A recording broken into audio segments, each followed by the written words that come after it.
Isang lalaking sangkot umano sa ilegal na bentahan ng baril ang napatay matapos mauwi sa barilan ng operasyon ng pulisya sa Calbayog City, Samar noong Martes ng gabi.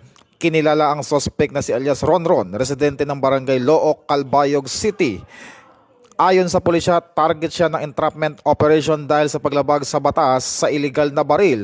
Nang maghinala umano ang suspect sa transaksyon, pinaputokan niya ang mga pulis dahilan upang gumanti ang mga pulis bilang pagtatanggol sa sarili at tinamaan ng bala ang suspect. Isinugod pa siya sa ospital ngunit idineklarang patay dakong alas 10 ng gabi. Narecover sa lugar ang isang baril, mga bala, hinihinalang iligal na droga at buy bus money na nagkakalaga ng 15,000 pesos.